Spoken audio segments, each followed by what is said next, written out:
You will hear a conversation between a psychiatrist in the medical centre of the college and a new student.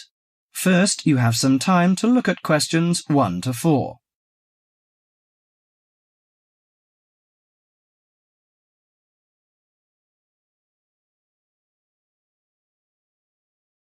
Now listen carefully to the conversation and answer questions 1 to 4. Hello, sit down, please. Thank you. Now, you are a new patient, aren't you? Yes, that's right. Okay, so I'd better get some basic details down first. Right, we'll start with your name. Martin Hansen. Do you spell that S-O-N or S-E-N? Hansen. Okay, and you're a first-year student? Yes, I am. Study in? Electronics, actually. I hope you enjoy it. Thanks. And your address? 2805 Hesperian Avenue, Hayward. 2805 and Hesperian. Yes, that's Hesperian. Hayward, Hayward. And your phone number? 734-246-55. 734-264-55. No, you got the 6 and the 4 the wrong way round. It's 246-55. Huh? Sorry, right. And, when were you born? The 15th of June, 1986. Here in New Zealand? No, I was born in Sydney.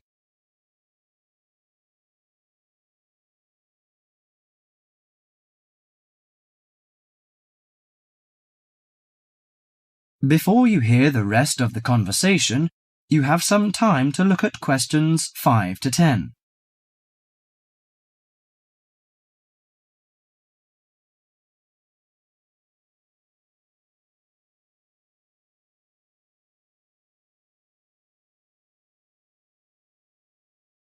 Now listen to the conversation and answer questions 5 to 10. Good. So, what's your problem? Well, frankly, I wonder whether it is a problem. I get the blues, and it lasts for quite a while. I don't know how to... Yes, we all feel sad or get the blues now and again. Generally, our sadness lessens in time, and with the support of friends. However, if the depression leads to difficulty in thinking and greatly disrupts your daily routine, it can be evidence of a psychiatric problem. What do you feel exactly? I always feel sad and worthless. I find it hard to fall asleep and wake up early in the morning. How long has it lasted? Nearly half a month. Do you feel fatigue or loss of energy? Or you may have lost interest or pleasure in usual activities? Yes, sometimes. At first I thought I could overcome it by myself, but I failed, and I'm so glad that you came here. It seems that you are suffering mild depression from your symptoms. Depression? Yes, I feel depressed sometimes. But why would I... Depression may occur as a result of biochemical changes in the body. Alcohol, amphetamines, cocaine, and LSD can bring on depression. Those who have a family history of depression usually have a greater risk of depression. Sometimes the worrying changes in life can lead to depression. I see. I had a really bad breakup of a love relationship.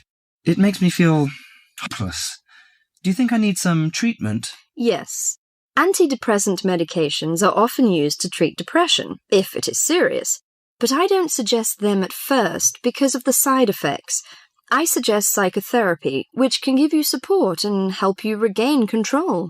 So do I need to come here every day? No, I will arrange counselling sessions for you, which will last 12 to 20 weeks. You come here once or twice each week. The psychotherapy is directed at helping you gain insight and understanding about events in your life, which may have contributed to your depression. With growing insight, you can often learn more effective ways of coping with your feelings and changing your behaviour. What can I do to take care of myself? Well, at first you should do some physical exercises on a regular basis, at least 3 times a week. How is your food? Do you eat well? Yes, I think so. I eat at my homestay family. Good. Find a hobby or a positive recreational activity to participate in once or twice a week. I know it's difficult for you, though. When you feel it's hard to overcome the depression, come to the counselling session. Remember, ask for help if the load is too heavy to handle. Yes, I'll try. So, when will my counselling session begin? I'm going to arrange that for you. That is the end of part 1. You now have half a minute to check your answers.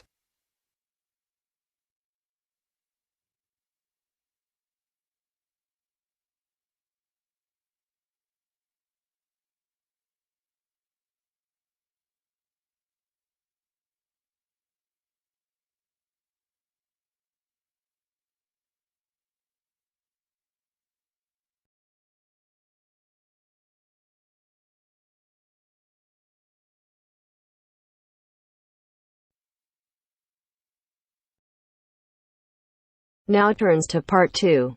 Part 2. You will hear a lecture on bird migration. First, you have some time to look at questions 11 to 17.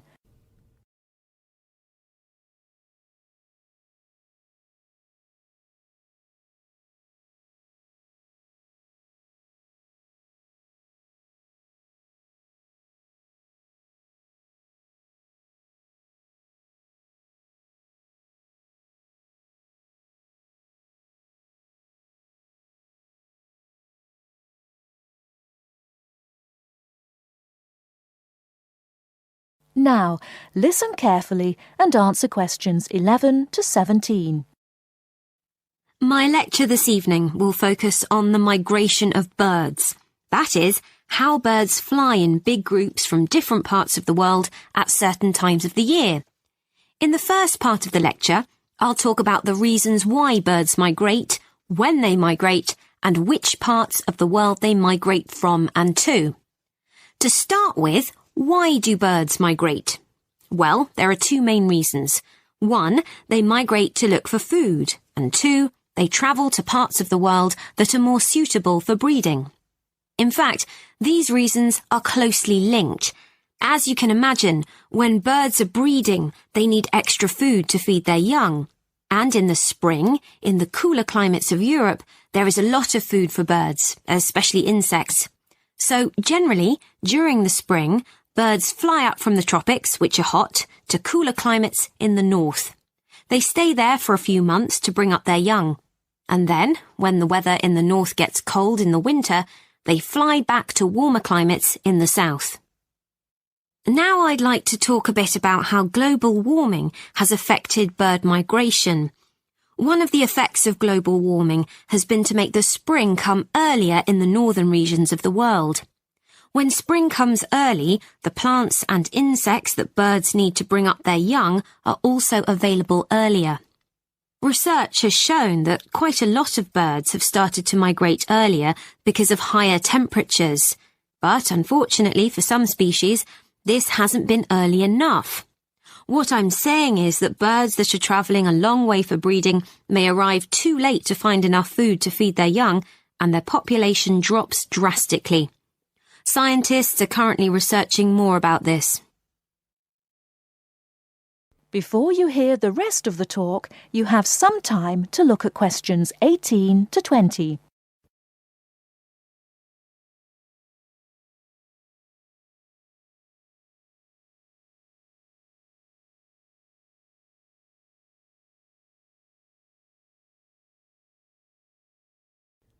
Now listen and answer questions 18 to 20. Now, I thought I'd finish by just briefly describing a few different patterns of migration. Migration varies with the type of bird and the area they come from. For example, one kind of migration is partial migration. This means that some birds in a particular species will migrate and others won't. It usually depends on how the weather affects food supplies, and very often happens in the tropics. In another migratory pattern, a bird called an Arctic tern migrates the whole length of the globe, from the North Pole to the south. The Arctic tern travels between 12 and 15,000 kilometres each way when it migrates in a complete circle around the world. It's quite amazing. Right, and lastly, I'd like to mention a pattern which isn't nearly as spectacular, but is very interesting. And this is the way many birds migrate across North America. In this pattern, the birds fly northwards in the west of the country and then back south again in the east. So, if you imagine it, they're actually migrating in a circular pattern, like the hands of a clock, not in a straight line, as we might think. That is the end of part 2. You now have half a minute to check your answers.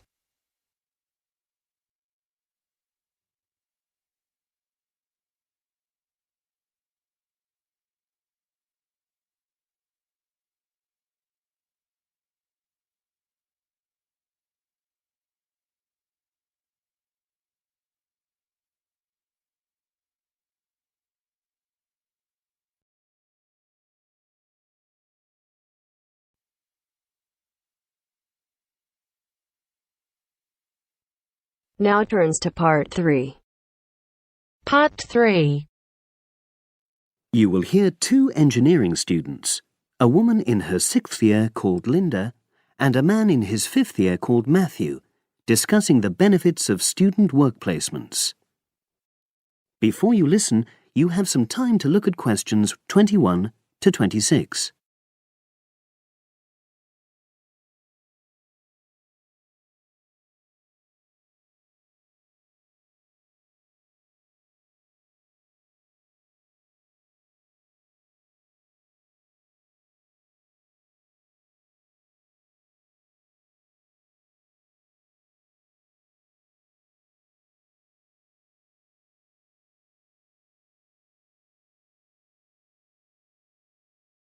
Now listen and answer questions 21 to 26. Hi, Linda. Can you spare a few minutes? Hello, Matthew. No problem. I just wanted to talk to you about temporary work placements. I've never really thought there was a good reason for doing one. I've got some savings, so I don't really need the money at the moment. But I've had an email from the university about a vacancy that looks quite interesting. You did a placement last year, didn't you? I did, yes. In my case, I wanted to find out if I was making the right career choice before I began applying for permanent jobs. I thought I wanted to work in car manufacturing, but I wasn't sure, so I applied to Toyota. What was the application process like? Lengthy. There were a lot of different parts to it. The dullest one was a psychometric test. You know, when you have to answer loads of questions about yourself. And you're trying to guess what's the best thing to say. Yes. Then there was an activity that we did in groups, which I found really fascinating. Engineers are renowned for being a bit unsociable, but I thought we made a great team. And we had an individual task too. We had to sort through various business documents and prioritize them. It was just like what you have to do as a student, really, just with different content. What exactly were you doing on the placement? I was helping to design some diagnostic software to identify any waste in the car assembly process. Do you mean waste of materials? No, time. Anything that can speed the process up helps to cut costs. How did the work placement compare to being a student? Was it hard work? Yes, it was. I'd had full-time work before.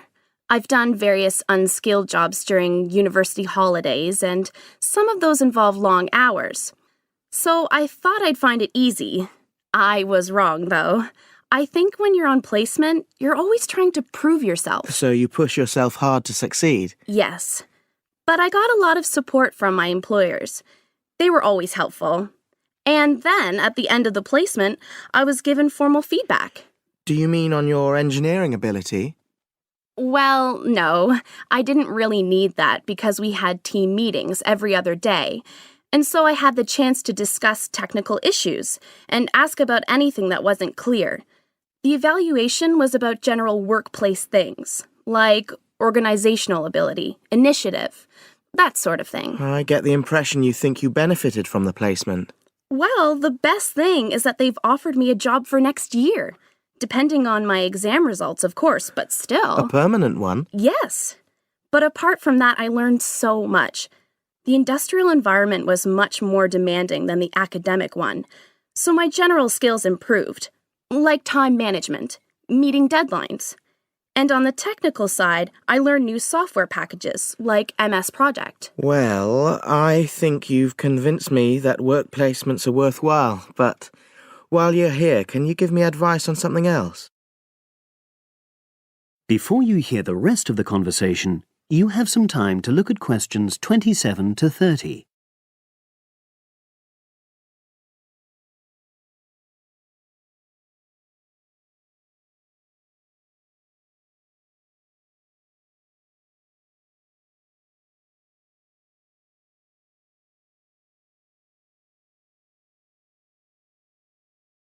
Now listen and answer questions 27 to 30. I'm about to make a start on the engineering materials module, and I've got a book list here. Can you have a quick look and tell me what you would recommend? That's if you can remember. Let's see. I do remember some of them. Yes, this one, The Science of Materials. I found the subject quite hard generally, but this book is very accessible, so it suited me. It doesn't cover everything, though. What about this one then, Materials Engineering? Oh, yes. I do remember that. But it's a bit out of date now, isn't it? Unless it's a new edition. I don't think so. But what I liked about it were the pictures. They really helped to understand the descriptions. It's useful just from that point of view. Let's see, what else? Oh, yes, that one there, Engineering Basics. I think out of all these, that's got the widest coverage. But I've looked at the contents page and it hardly mentions nanotechnology. Yes, you're right. The evolution of materials does, though. It's a recent publication, so it covers all the latest developments. It's a bit thin on the 1960s, though, and that decade was quite important. Well, it sounds as if they all complement each other in some ways. I don't suppose you can lend me...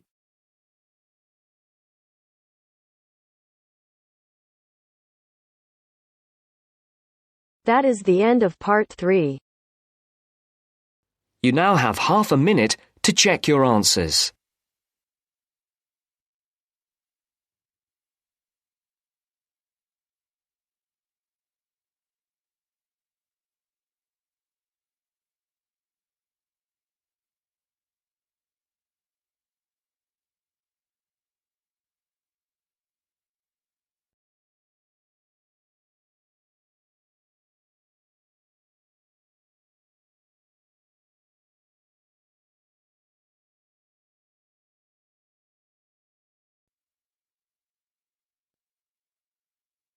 Now turns to part 4.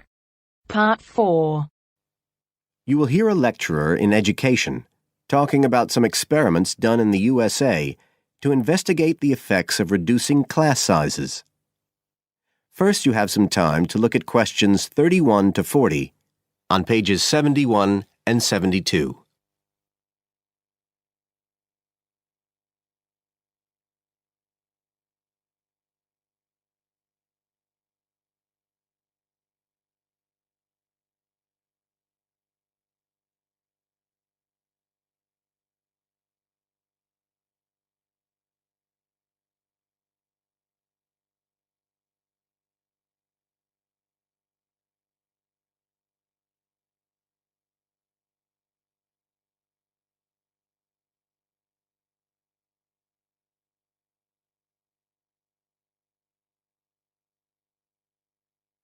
Now listen carefully and answer questions 31 to 40. All over the world, there are passionate arguments going on about how educational systems can be improved. And of all the ideas for improving education, few are as simple or attractive as reducing the number of pupils per teacher. It seems like common sense. But do these ideas have any theoretical basis? Today, I want to look at the situation in the USA and at some of the research that has been done here in America on the effects of reducing class sizes.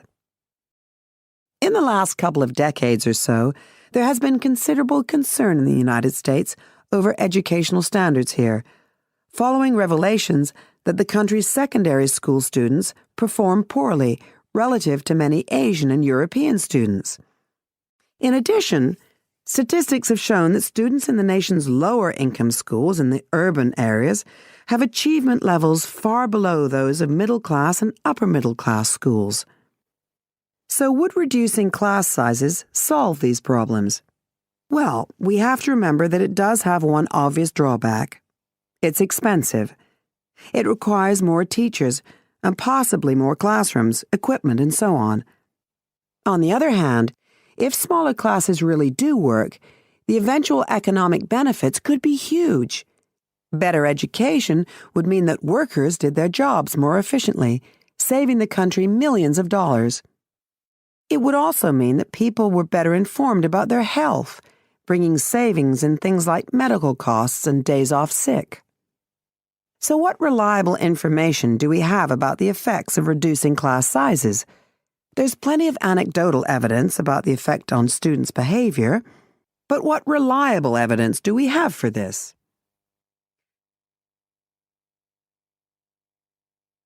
Let's have a look at 3 research projects that have been carried out in the USA in the last couple of decades or so. The first study I'm going to look at took place in the state of Tennessee in the late 1980s. It involved some 70 schools. In its first year, about 6,400 students were involved, and by the end of the study, 4 years later, the total number involved had grown to 12,000. What happened was that students entering kindergarten were randomly assigned to either small classes of 13 to 17 students or regular-sized classes of 22 to 26. The students remained in whatever category they had been assigned to through the 3rd grade, and then, after that, they joined a regular classroom. After the study ended in 1989, researchers conducted dozens of analyses of the data. Researchers agree that there was significant benefit for students in attending smaller classes, and it also appears that the beneficial effect was stronger for minority students. However, there's no agreement on the implications of this. We still don't know the answer to questions like how long students have to be in smaller classes to get a benefit, and how big that benefit is, for example. The second project was much larger and took place in California. Like the Tennessee study, it focused on students from kindergarten through to grade 3, but in this case, all schools throughout the state were involved. The experiment is still continuing, but results have been very inconclusive, with very little improvement noted. And the project has, in fact, also had several negative aspects. It meant an increased demand for teachers in almost all California districts. So the better-paying districts got a lot of the best teachers, including a fair number that moved over from the poorer districts. And there were a lot of other problems with the project. For example, there weren't any effective procedures for evaluation. All in all, this project stands as a model of what not to do in a major research project.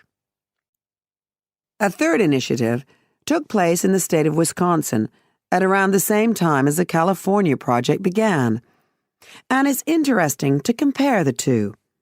The Wisconsin project was small. Class sizes were reduced in just 14 schools, but it was noteworthy because it targeted schools at which a significant proportion of the students were from poor families, compared with California's one-size-fits-all approach.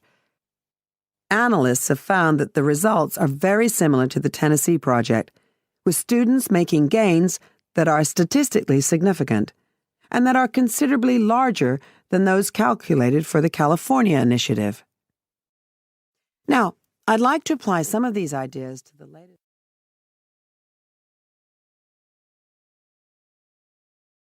That is the end of part 4. You now have half a minute to check your answers.